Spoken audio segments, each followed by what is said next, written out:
அம்பேத்கர் ஐயாவின் இறந்த நாள் அன்னைக்கு திருமா அவர்களுக்கு அளிக்கப்பட்ட அநீதியாக தான் நான் இதை நான் பார்க்குறேன். நீங்கள் திருமா அவர்களை தாழ்த்தி பேசுகிற அளவுக்கு தாவக தொண்டர்கள் இல்லை. விஜய் ஒரு வார்த்தை பேசக்கூட விஜயை தாங்குவார். விஜய் எந்த அளவுக்கு இதுக்கு பொருத்தமான ஆள் நூல் வெளியீட்ட பண்ணுறதுக்குன்னு எனக்கு தெரியல. ஏன்னா அம்பேத்கரோட கொள்கையை தாங்கியே கட்சி நடத்துகிற நம்மளை திருமா ஐயாவோட விட விஜய் அந்த அளவுக்கு பொருத்தமான ஆள் இல்லை. Welcome to Padi talks. This video going to be எதை பற்றினா, நேற்று நைட்லேருந்து சோஷியல் மீடியாவே சும்மா ஒரு ரணகலமாக போய்கிட்டு இருக்கு. காரணம், அம்பேத்கர் நூல் வெளியீட்டு விழாவில் தாவேகா தலைவர் விஜய் அவர்கள் ஒரு ஸ்பீச் ஒன்று கொடுத்துருக்காரு. அதை தொடர்ந்து விசிகா திமுக கூட்டணி உடைகிறது, விசிகாலேருந்து ஆதவ அர்ஜுனா தாவேகாவுக்கு தாவ போகிறாரு அப்படின்னு சொல்லிட்டு பலவிதமான விமர்சனங்கள் கேள்விகள் எல்லாமே சோஷியல் மீடியாவில் தொடர்ந்து ஒரு பரபரப்பான ஒரு விஷயமாக தான் போய்கிட்டு கூட சொல்லலாம். ஸோ இந்த ஒரு விஷயத்தை எப்படி பார்க்குறீங்க? திடீர்னு இந்த ஒரு அரசியல் பூகம்பத்துக்கு என்ன காரணமாக இருக்கும்? அரசியல் பூகம்பம் திடீர்னு நீங்கள் சொல்கிறீங்க, ஆனால் இது ஒரு மாத காலமாகவே பேச்சு பொருளாக தான் இருக்குது. திரும்ப இந்த நூல் வெளியீட்டில் பங்கேற்பாரா இல்லையான்னு ஒரு கேள்விக்குறியாகவே இருந்தது. அதே போல் நான் இந்த விஷயத்தை எப்படி பார்க்குறேன்னா, இது அம்பேத்கரோட நூல் வெளியீட்டு விழாக்கு முக்கியத்துவம் கொடுத்ததை விட விஜயோட மாநாட்டுக்கு அடுத்த கட்டமாக அவரை ப்ரொமோட் பண்ணிக்கிற ஒரு விதமாக தான் இது ஒரு ஆர்கனைஸ் பண்ண மாதிரி தான் தெரிஞ்சுது. ஏன்னா விஜய் எந்த அளவுக்கு இதுக்கு பொருத்தமான ஆள் நூல் வெளியீட்ட பண்ணுறதுக்குன்னு எனக்கு தெரியல. ஏன்னா அம்பேத்கரோட கொள்கையை தாங்கியே கட்சி நடத்துகிற நம்மளை திருமா ஐயாவோட விட விஜய் அந்த அளவுக்கு பொருத்தமான ஆள் இல்லை. அது விகடன் குழுமத்துக்கும் தெரியும். ஆதவ அர்ஜுன் அவரோட அது வாய்ஸ் ஆஃப் காமன்ஸ் அவங்களுக்குமே அது நல்லாவே தெரியும். யார் அவங்க கடைசியாக எங்கே போய் அதை முடிவு பண்ணியிருப்பாங்கன்னா, ரீச் சென்டர் ஆஃப் அட்ராக்டிவிட்டிகளை மட்டுமே டிசைட் பண்ணி விஜயை கூப்பிட்ட மாதிரி தான் இருந்தது. அவங்களும் எவ்வளோ முயற்சி செஞ்சாங்க திருமா ஐயாவை அதில் கலந்துக்க வைக்கிறதுக்கு. திருமா ஐயா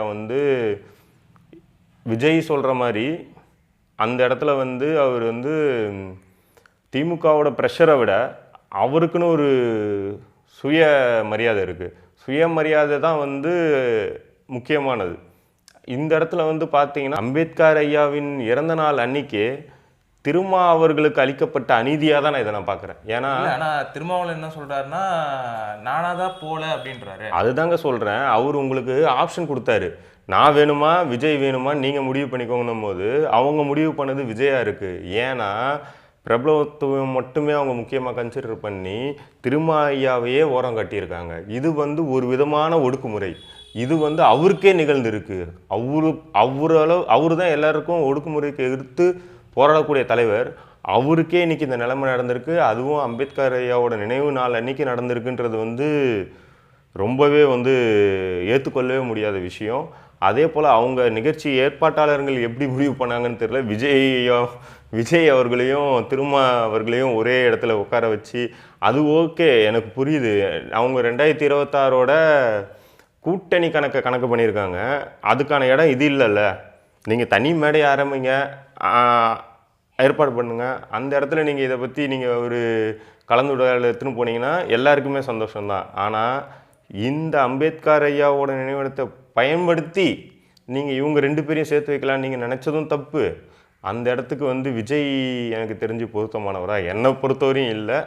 என்னை பொறுத்தவரையும் அது ஒரு விஜயோட கட்சியோட அடுத்த கட்டமாக தான் பார்க்குறேன். ஆனால் நீங்கள் சொன்னபடியே திருமாவளவனும் என்ன சொல்லியிருந்தாருன்னா, இந்த மாதிரி என்னோட தனிப்பட்ட முறையில் தான் நான் இந்த ஒரு ஃபங்க்ஷனில் கலந்துக்கல அப்படின்னு சொன்னார். ஆனால் விஜய் அவர்கள் அவர் ஸ்பீச்சை முடிக்கும்போது திருமாவளவன் கொடுத்த ஒரு ப்ரெஷர்னால தான் இந்த ஒரு இடத்துக்கு வரல, ஆனால் அவரோட மனசு எல்லாமே நம்மக்கிட்ட தான் இருக்குன்னு சொல்கிறாரு. அது எப்படி பார்க்குறது? அதுக்கு ஆதவ அர்ஜுனாவும் கைத்தட்டி சிரிக்கிறாரு. அவர் தான் அந்த விசிகாவோட பொது செயலாளராகவும் இருக்கிறாப்புல. அது விஜயோட வியூகமாக நான் பார்க்குறேன். விஜய் கட்சி நீங்கள் மாநாட்டு ஆரம்பித்ததுலேருந்தே பாருங்கள், அவரோட அஜெண்டாவே இருக்கிற டிஎம்கேவோட கூட்டணியை உடைக்கணுன்றது மட்டும்தான் அவரோட அஜெண்டா. அந்த அஜெண்டா படி அவர் கரெக்டான பாயிண்ட்டை தான் போட்டிருக்காரு. ஆனால் அந்த பாயிண்ட்டுக்கு திமுக ரியாக்ட் பண்ணாத வரையும் அது அப்போசிட்டில் எந்த ஒரு பிரச்சனைக்கு இழைப்பாது. அதுக்கேற்ற மாதிரி திருமா ஐயாவும் அதுக்கு மறுப்பு தெரிவிச்சிருக்கிறதுனால இது உட்கட்சி பூசல் மாதிரி தான் நான் பார்க்குறேன். இப்போ எனக்கு தெரிஞ்சு அடுத்த கட்ட தலைவராக இப்போ திருமா ஐயாவோட விடுதலை சிறுத்தைகள் கட்சியில் அடுத்த கட்ட தலைவராக இருக்கிற ஒரு ஆதவ அர்ஜுனன் இந்த ஒரு நிலைப்பாட்டில் இவர் விஜய் கூட இருக்கிறதுனால அவங்க கட்சி ஏதோ 2ஆக பிளவுபட்டு நிற்கிற மாதிரி தான் நான் வெளியிருந்து பார்க்குறேன். இல்லை, இதில் திருமா ஐயா இன்னும் மெச்சூரிட்டியாக இன்னும் தொலைநோக்கு பார்வையாக இருந்தால் அவர் ஒரு வருட காலம் பொறுத்துக்கலாம்.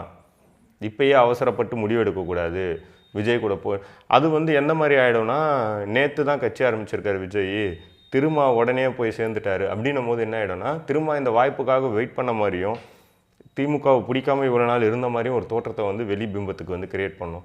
ஸோ அந்த மாதிரி ஒரு கான்வர்சேஷனையும் அவர் வந்து அவாய்ட் பண்ணுறதுக்காக கூட்டணி கட்சிக்கு பேச வேண்டிய நேரம் வந்து இதுவும் இல்லை, இன்னும் ஒரு வருட காலம் இருக்குது. அப்போ பேசும்போது சீட்டு வந்து என்ன மாதிரி தராங்க, அதில் உடன்பாடு இல்லைன்னு சொல்லி விஜய் கூட போகிறப்போ அது சரியாக இருக்கும்னு அவரோட இதில் பார்க்கலாம். ஆதவர்ஜுனா கொஞ்சம் மெச்சூரிட்டி, கொஞ்சம் அந்த அரசியல் பேண்டில் அவர் கம்மியாக இருக்கிறதுனாலையும் அவர் இப்போ இருந்தே அதை ஸ்டார்ட் பண்ணி கொண்டு போயிடுவோம். அவரோட கணக்கு என்னவாக இருக்குன்னா, திருமாவர்களோட விடுதலை சிறுத்தைகள் கட்சியும் விஜயோட கட்சியும் ஒன்றா இப்போத்துலேருந்து ஒன்றா பயணிக்க ஆரம்பித்தா 2026 கோலை அச்சீவ் பண்ணுறது கொஞ்சம் ஈஸியாக இருக்கும். ஸோ 2 பேரோட ஸ்ட்ராட்டஜி தான் இங்கே பிரச்சனை. ஸோ இது அவங்க தான் உட்காந்து பேசி அதை ஒரு முடிவுக்கு எடுத்துகிட்டு வரணும்.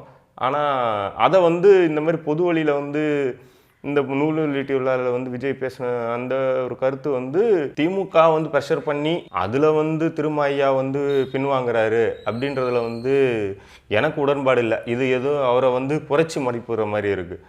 எல்லா விஷயத்தையும் அவங்க கேட்டு தான் அவர் முடிவு எடுக்கணும். அப்படி அவர் முடிவு எடுக்கணும்னு இருந்திருந்தால் அவரோட கட்சி பொதுச் செயலாளரான ஆதவர்ஜுன் அவர்களை இந்த நிகழ்ச்சி ஏற்பாட்டிலேருந்து நீங்கள் விலகுங்க, இதில் நீங்கள் பங்கேற்காதீங்கன்னு சொல்லி ஒரே வார்த்தையில் அவர் முடிச்சிருக்கலாம். அவர் அந்த மாதிரியும் பண்ணலை, அவரோட சுதந்திரத்துக்கு அவர் விட்டுருக்காரு. இதுலேருந்து விஜயோட அந்த கருத்துலேருந்து நான் உடன்படலை. மற்றபடி வந்து திமுகவோட இன்டர்வென்ஷன் இந்த அளவுக்கு இருந்திருக்காதுன்னு நான் நினைக்கிறேன். நேற்று என்னமோ நடந்தது வந்து அம்பேத்கர் அவர்களோட நூல் வெளியீட்டு விழா தான். எல்லாரும் என்ன நினச்சாங்கன்னா அது ஒரு நூல் வெளியீட்டு விழாவாக தான் இருக்கும்னு எல்லாரும் எக்ஸ்பெக்ட் பண்ணுது. ஆனால் நீங்கள் ஸ்டார்டிங்கில் சொன்னபடி அது வந்து விஜய்க்கான அடுத்த ஒரு அரசியல் மேடையாக மாற்றப்பட்டிருக்கா, இல்லை அதுக்காக தான் ஸ்கிரிப்டே பண்ணியிருக்காங்க நீங்கள் நினைக்கிறீங்களா? இல்லை, இது வந்து ஆப்வியஸாக மாறிடும். உச்ச நட்சத்திரம் யார் அங்கே வந்திருந்தாலுமே அது அவங்களோட மேடையாக தான் மாறும். அதுக்காக தான் திரும்ப ஐயா அந்த இடத்துலேருந்தே விலகி இருக்காருன்னு பார்க்கல. ஏன்னா இப்போது விஜயை விட்டுருங்க, இப்போ திரு ரஜினிகாந்த் அவர்கள் அங்கே கலந்துருந்தாலுமே அவர் தான் அங்கே முன்னிறுத்தப்படுத்திருப்பார். இது வந்து யதார்த்தமான உண்மை. அதே போல் தான் விஜயும் நேற்று முன்னிறுத்தப்பட்டிருக்காரு. இதை உணர்ந்த திருமா அவர்கள் வந்து இது அதுக்கான தளமும் இல்லை, அந்த இடத்துல முன்னிறுத்தப்பட வேண்டியது திருமா அவர்களும் இல்லைன்றது அவருக்கு தெரியும். அங்கே முன்னிறுத்தப்பட வேண்டியது அம்பேத்கர் அவர்களின் கருத்தியலும் அதற்கான முக்கியத்துவமும் இந்த மாதிரி ஒரு சினிமா நட்சத்திரமாகவும் புதிய கட்சியை ஆரம்பிச்சிருக்கிற விஜய் அவர்கள் வந்து இங்கே நின்னா இதுக்கு என்ன விளைவுகள் வரும்ன்றது தெரிஞ்சதுனால தான் அவர் வேணான்னு சொல்லியிருக்கணும். அதுக்கு உதாரணமாக நீங்கள் பார்த்துருப்பீங்க, நேற்று அங்கே இருந்தது எல்லாருமே வந்து தாவேகா கட்சிகளோட உறுப்பினர்கள் தான் அதிகமாக இருந்தாங்க. இதுவே திரும்ப அவர்கள் வந்திருந்தால் அவங்களும் அங்கே பங்கெடுத்திருக்க வேண்டிய சூழ்நிலை வந்திருக்கும். ஆரோக்கியமான அரசியல் தான், 2 கட்சி ஒன்றா சேரலாம், எல்லாம் ஓகே. அது தனிப்பட்ட மேடை. ஒரு பொது தலைவருக்கான மேடைன்னு சொல்லிட்டு நீங்கள் அங்கே பேசின எல்லா விஷயமே வந்து உங்களோட சுயநலமான ஆளுங்கட்சி, மத்திய ஆளுங்கட்சி, மாநில ஆளுங்கட்சியை எதிர்த்து நீங்கள் ப்ரொபகண்டா வைக்கிறீங்கன்னும் போது அது வந்து அங்கே அம்பேத்கர் ஐயாவோட அந்த கொள்கைகளை வந்து பரப்புறதுக்கு வந்து தடங்களாக நிற்கிறதுன்றதை அவர் புரிஞ்சுக்கிறாரு. இந்த அளவுக்கு அரசியல் தெரிஞ்சவர் தான் திருமாவர்கள். ஸோ அவர் செஞ்சதில் எந்த ஒரு மறுப்பும் இல்லை, அவர் கரெக்டாக தான் பண்ணியிருக்காரு. ஆனால் இந்த அளவுக்கு ஒரு பக்குவம் வாய்ந்த அரசியல்வாதி தான் திருமாவளவன் நீங்கள் வந்து சொல்லியிருந்தீங்க. ஆனால் நேற்று நைட்லேருந்து சோஷியல் மீடியாவில் தாவேகா தொண்டர்கள் வந்து திருமாவளவனை வந்து விமர்சனம் பண்ணுறாங்க. அவரை பற்றி 2 சீட்டுக்கு பின்னாடி போகிற திருமாவளவன், இந்த மாதிரி அரசியல் பண்ண தெரியாத திருமாவளவன், திமுக கிட்ட கொத்தடிமையாக இருக்கிற திருமாவளவன் சொல்லிட்டு இந்த மாதிரி சினிமாவில் எப்படி அஜித் ஃபேன்ஸையும் ரஜினி ஃபேன்ஸையும் விஜய் ஃபேன்ஸும் ஹேண்டில் பண்ணாங்களோ அதே மாதிரி அரசியலும் ஹேண்டில் பண்ணுறாங்க நீங்கள் நினைக்கிறீங்களா? கரெக்ட், இது கரெக்டு தான், நீங்கள் சொன்னது எல்லாமே கரெக்டு தான். ஏன்னா அவங்களுக்கு அதுதான் தெரியும். அது தாவேகா கட்சி தொண்டர்கள் அப்படின்னு சொல்லும் போதே தெரியலையா அவங்களுக்கு, அவங்கள எதிர்த்து யார் பேசினாலும் அவங்க ஒன்றுமே தெரியாதவங்கன்ற மாதிரியும் அவங்க யார்கிட்ட பேசுகிறோன்றதுவே தெரியல. இப்போ பாருங்களேன், நீங்கள் திருமாவர்களை தாழ்த்தி பேசுகிற அளவுக்கு தாவேகா தொண்டர்கள் இல்லை, விஜய் ஒரு வார்த்தை பேசக்கூட விஜயே தயங்குவார். அதனால தான் விஜய் பாசிட்டிவ் டோனில் முடித்தார். அவரோட எண்ணம் முழுதும் இங்கே இருக்கும்னு அவர் ஏன் சொல்கிறாருன்னா அந்த ஒரு விஷயத்தையும் பாசிட்டிவாக, அந்த அளவுக்கு தகுதி திருமாவர்களின் எக்ஸ்பீரியன்ஸ், அரசியல் எக்ஸ்பீரியன்ஸை கம்பேர் பண்ணும்போது இவங்கெல்லாம் பேசலாமான்னு கொஞ்சம் யோசிக்கணும். இப்போ அவங்க மெச்சூரிட்டியாக ஹேண்டில் பண்ணியிருந்தா அவங்க அதை கண்டுக்காமையே விட்டு சைலண்ட்டாக போயிருந்தால் மட்டும்தான் இது மெச்சூரிட்டி. இப்போ நீங்கள் யார் கூட சண்டை போகிறீங்க பாருங்கள், யாரோட விரோதத்தை நீங்கள் விஜயோட அஜெண்டா திருமாவர்களை தன்னோட கூட்டணிக்குள்ளே கொண்டு வரணும். ஆனால் அவங்க தொண்டர்களோட மனநிலை எப்படி இருக்குது பாருங்கள், நீங்கள் தலைவரையே இப்படி பேசிட்டீங்களா, நான் உங்களை விட மாட்டேன்னு சொல்லி அவங்கள போகிறது வந்து இது வந்து ஒரு சிறுபிள்ளைத்தனமான செயல். ஆஸ் யூசுவல் சினிமா ஃபைட்டாக தான் பொலிட்டிக்கல் ஃபைட் போகுது, அப்படியே போவாங்க அவங்க. ஆப்வியஸாக எனிமீஸை அரசியலில் சிம்பிளுங்க, ஃப்ரெண்ட்ஸை இன்க்ரீஸ் பண்ணுங்கள். அவன் கெட்டவனே தெரிஞ்சாலும், அவன் தான் எனிமின்னு தெரிஞ்சாலும், அவனை கூட வச்சுக்கிட்டே அவன்கிட்ட இருக்க பவரை கொடுக்காம கையிலேயே வச்சுருக்கிறது தான் அரசியலோட ராஜதந்திரம். அந்த ராஜதந்திரத்தோட தான் விஜய் வந்து அவரை கூட அவர் ராஜதந்திரம் எப்படி அப்ளை பண்ணியிருக்காருன்னு பார்த்தீங்கன்னா, திமுக கூட்டணி பலத்தில் இருக்குது, கூட்டணியை இவ்வளோ தான் அவர் சிம்பிள் டாஸ்க். இப்போ கூட்டணியை உடைக்கிறதுக்கு ஃபஸ்ட்டு கட்டமாக அதுக்கு உடைக்கிறதுக்கு ரெடியாக இருக்கிறது வந்து திரும்ப அவர்கள் வந்து ஏற்கனவே வச்ச அந்த ஆட்சியில் பங்குன்ற ஒரு அஜெண்டா தெரிஞ்ச உடனே விஜய் புரிஞ்சுக்கிறாரு. ஓகே, இவங்க ஒரு அதிருப்தியோட அங்கே இருக்காங்க, சொன்னா திரும்ப வந்துருவாரு அவர் நினைக்கிறாரா? இதை சொன்னான்னு இல்லை, அவர் வந்து அந்த ஆட்சியில் ஒரு ஒரு மனஸ்தாபத்தோடு இருக்காருன்றதை புரிஞ்சுக்கிட்டு இவர் ஒரு பாசிட்டிவ் டோனை இங்கே வைக்கிறாரு. ஸோ தொண்டர்களும் அதை புரிஞ்சுக்கிட்டு அதுக்கேற்ற மாதிரி செயல்பட்டால் தான் தலைவர் வந்து அந்த அஜெண்டாவை அச்சீவ் பண்ண முடியும். இப்போயே இவங்க இந்த மாதிரி பேசுனாங்கன்னா திரும்ப அவர்களோட தொண்டர்கள் என்ன சொல்லுவாங்க, நம்ம ஏன் அவங்க கூட கூட்டணி வைக்கணும்னுவாங்க. இது அவருக்கு பின்னாடி தான் ஏற்படுத்தும். இதெல்லாம் புரிஞ்சு நடத்துக்கிறதுக்கு அவங்க அரசியல் கட்சியிலேருந்து வந்திருக்கணும், அவங்க சினிமா பேக்ரவுண்ட்லேருந்து வந்தாங்க. ஸோ அந்தளவுக்கு அவங்களுக்கு அந்தளவு நான் நேற்று பார்த்த வரையுமே அங்கே இருந்தவங்க யாருமே மெச்சூரிட்டியான ஆளுங்கெல்லாம் தெரியல. எதுக்கு கத்திட்டு இருந்த மாதிரி தான் இருந்துச்சு. விஜய் பேசினா அதான் சொல்லுங்கள், நீங்கள் ஃபேன் பேஸை க்ரியேட் பண்ணலாம். ஃபேன் பேஸ் ஓட்டு கிடையாது. ஒவ்வொரு வீட்டிலேருந்து உக்காந்து பார்க்குறவங்க தான் ஓட்டு. அங்கே வரவங்க ஓட்டு போட்டாலும் சரி போடலனாலும் சரி ஜெயிக்க முடியாது. இதை புரிஞ்சுக்கிட்டால் மட்டும்தான் நீங்கள் அரசியலில் ஜெயிக்க முடியும். இந்த ஒரு விஷயம் தான் சோஷியல் மீடியா ஃபுல்லாக ரொம்ப வைரலாக போயிட்டு கூட சொல்லலாம். எல்லாரும் என்ன நினச்சாங்கன்னா அம்பேத்கருக்கான ஒரு மேடையாக இருக்கும் தான் எல்லாரும் எதிர்பார்த்தோம். கடைசியில் அந்த ஒரு மேடைன்றது தாவேக்காவோட அடுத்த ஒரு அரசியலுக்கான ஒரு மேடையாக மாறிடுச்சு, இல்லை மாற்றப்பட்டுச்சான்னு சொல்லிட்டு அந்த ஒரு நிகழ்ச்சியை ஏற்பாட்டு பண்ணவங்கக்கிட்ட மட்டும் தான் அதுக்கான பதில் இருக்குது. பட் ஓவராலாக பார்க்கும்போது எல்லாரோட மனநிலைன்றது இது வந்து அம்பேத்கர் நூல் வெளியீட்டு விழாவாக இல்லாமல் தாவேக்காவோட அடுத்த ஒரு அரசியல் மாநாடை தான், ஒரு குட்டி மாநாடை தான் பார்க்கப்படுது கூட நம்ம எடுத்துக்கலாம்.